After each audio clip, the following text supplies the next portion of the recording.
The Washington Post is reporting that President Trump concealed the details of his face-to-face encounters with Russian President Vladimir Putin, even from members of his own administration. Our talk radio panel is here to weigh in. Ben Kissel and Garret Lewis. Guys, thanks for coming on. Thank you. So, Garret, I'll start with pleasure. you. President Trump said last night that he would be willing to release these details. Do you think that he should do that?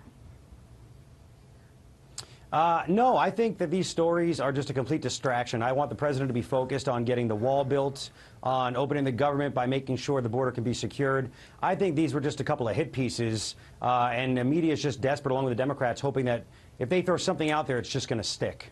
But the Post is reporting that U.S. officials said there's no detailed record, even in classified files, of President Trump's face-to-face interactions with President Putin. So, Ben, I mean, is that a problem?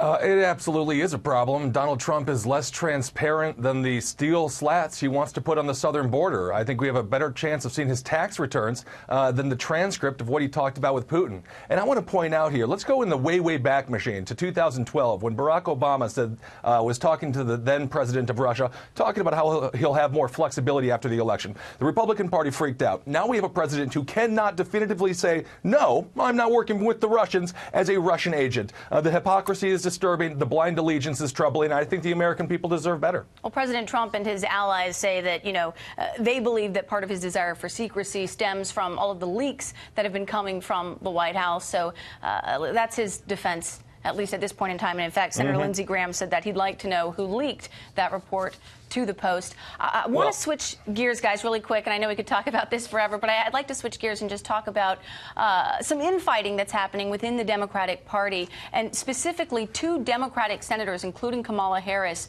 who's likely running in 2020 for the White House. They have suggested that a judicial nominee quit a Catholic organization, the Knights of Columbus, and now another 2020 contender, Tulsi Gabbard, Congresswoman Tulsi Gabbard. She put out an op-ed blasting what those two Democratic senators have done. I want to read it to you here. She says, quote, "We must call this out for what it is, religious bigotry. No American should be asked to renounce his or her faith or membership in a faith-based service organization in order to hold public office." So there is a lot to talk about on both sides. We're going to have to leave it right there, though.